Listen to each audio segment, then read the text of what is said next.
بسم اللہ الرحمن الرحیم۔ حضور اکرم صلی اللہ علیہ وآلہ وسلم کے جمال جہاں آرا کو کما حقا تعبیر کر دینا اور نور مجسم کی تصویر کشی کرنا طاقت سے باہر ہے، لیکن پھر بھی صحابہ کرام رضوان علیہ اجمعین نے اپنی اپنی ہمت و وسعت کے بقدر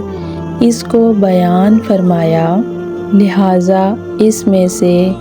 کچھ پیش نظر ہے۔ ترمذی میں ہے،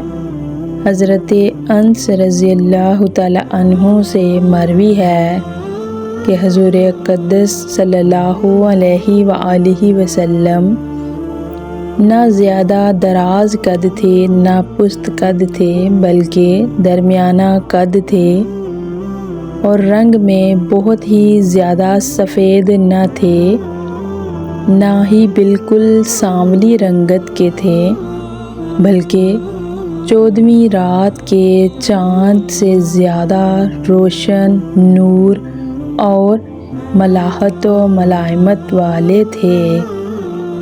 اور حضور اقدس صلی اللہ علیہ وآلہ وسلم کے بال مبارک نہ بالکل سیدھے تھے نہ بالکل گھنے پیچ دار، بلکہ ہلکے سے گھنگریالے تھے۔ 40 سال عمر ہو جانے پر اللہ تعالیٰ نے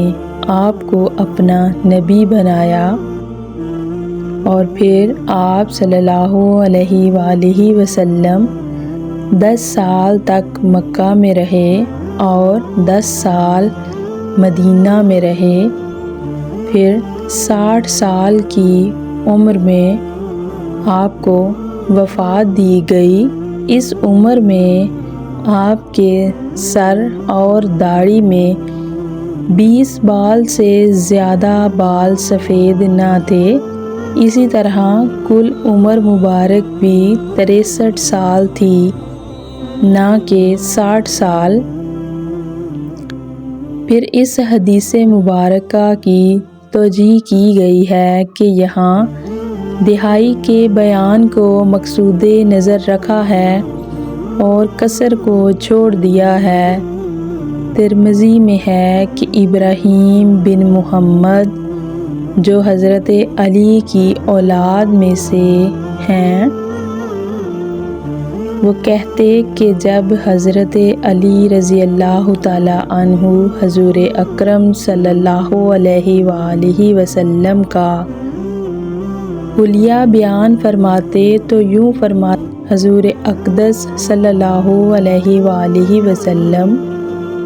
نہ زیادہ طویل قامت تھے نہ کوتاہ قامت تھے،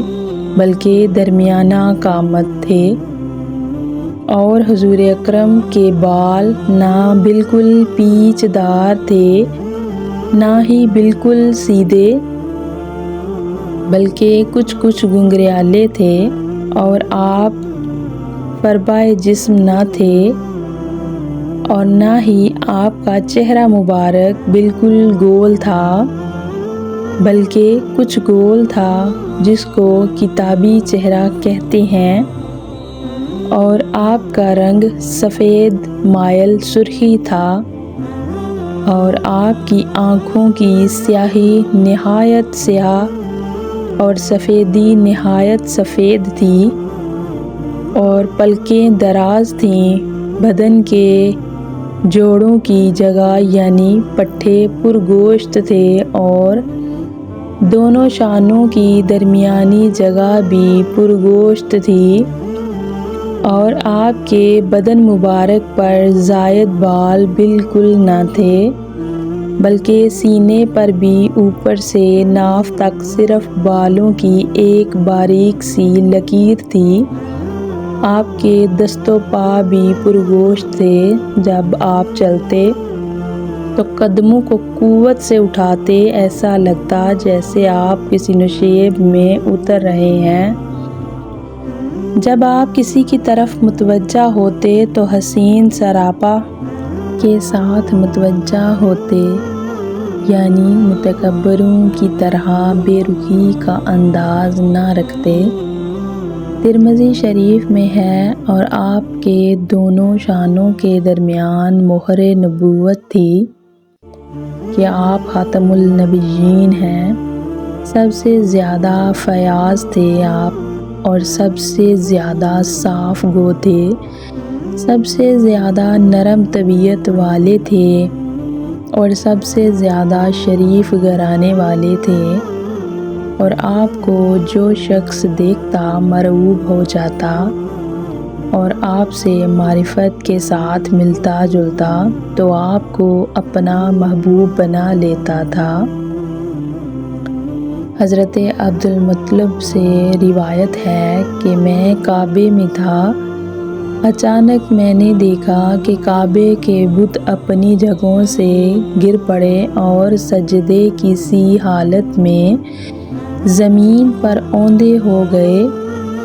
ساتھ ہی میں نے کعبے کی دیوار میں سے ایک آنے والی آواز سنی کہ خدا کے وہ محبوب پیدا ہو گئے ہیں جن کے ہاتھوں غیر اللہ کے معبود ہلاک ہوں گے، اور وہ محبوب مکہ کو بتوں کی پرستش سے پاک کر دیں گے،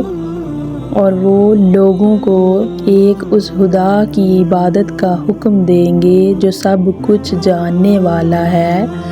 قریش کی ایک جماعت جس میں ورقہ بن نوفل، زید، عمرو ابن نفیل اور عبداللہ ابن جحش بھی تھے، روزمرہ کی طرح اپنے ایک خاص بت کے پاس آئے۔ جس رات سرور کائنات کی پیدائش ہوئی، اس رات انہوں نے اس بت کو اوندھے منہ گرے پایا۔ انہوں نے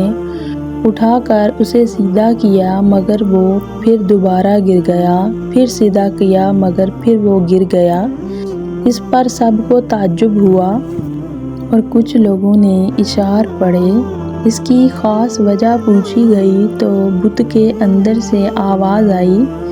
ایک ایسے بچے کی پیدائش کی خبر ہے جس کے نور سے مشرق و مغرب کے علاقے روشن ہوں گے۔ حضرت اکرمہ سے روایت ہے کہ جب آپ صلی اللہ علیہ وآلہ وسلم نے جنم لیا تو شیطان نے ستاروں کو گرتے دیکھا تو اس نے اپنے لشکر سے کہا، اس رات کوئی ایسا بچہ پیدا ہوا ہے جو ہماری محنتوں پر پانی پھیر دے گا۔ اور دوسری روایت میں ہے کہ جب شیطانوں کو آسمانوں پر جانے سے روک دیا گیا اور انہیں مار مار کر وہاں سے دفع کر دیا گیا تو شیطانوں نے آ کر ابلیس سے ماجرا ذکر کیا تو ابلیس نے کہا، معلوم ہوتا ہے آج دنیا میں کوئی خاص واقعہ پیش آیا ہے۔ پھر ابلیس نے شیطانوں کو حکم دیا، زمین کے تمام علاقوں سے تھوڑی تھوڑی مٹی کو اٹھا کر لاؤ۔ پھر ابلیس ہر مٹی کو سونگھتا رہا حتیٰ کہ اس نے تہامہ یعنی مکہ سرزمین کی مٹی سونگھی تو فوراً پوچھا، یہ مٹی کہاں کی ہے؟ کہا گیا تہامہ کی، تو بولا یہاں کوئی نئی بات ہوئی ہے۔ پادریوں اور راہبوں کو بھی ان حضرت صلی اللہ علیہ وآلہ وسلم کی ولادت کی خبر تھی، چنانچہ حضرت حسان ابن ثابت سے روایت ہے کہ میں ان حضرت کی ولادت کے وقت 7-8 سال کا لڑکا تھا اور ہوش و حواس سے تھا۔ میں نے اس زمانے میں یثرب میں ایک صبح کو کسی یہودی کو دیکھا کہ وہ اونچے ٹیلے پر چڑھ کر چیخ چیخ کر یہودیوں کو پکار رہا ہے، جس سے یہودی لوگ اس کے گرد جمع ہو گئے اور پوچھا، تجھے کیا ہو گیا؟ کہا، احمد کا ستارہ طلوع ہو گیا ہے اور اس کے ساتھ ساتھ وہ آج رات آ گئے ہیں، کیونکہ بعض قدیم کتب میں رسول اللہ کی پیدائش کی رات اس ستارے کا طلوع بطور علامت کے درج تھا۔ الغرض حضور اکرم صلی اللہ علیہ وآلہ وسلم کی پیدائش پر پورے عالم میں چہل پہل اور روشنی ہو گئی تھی، اور حضرت آمنہ نے بھی بہت سی باتیں ملاحظہ کی تھیں اور جب جناب حضرت عبدالمطلب ان کے پاس آئے تو حضرت آمنہ نے ان کو ساری خبر دی۔ پھر حضرت عبدالمطلب آپ کو گود میں لے جا کر کعبہ مقدس لے گئے اور اللہ سے دعا کی اور اس کا شکر بجا لائے اور واپس آ کر مقدس گود کے حوالے کر دیا۔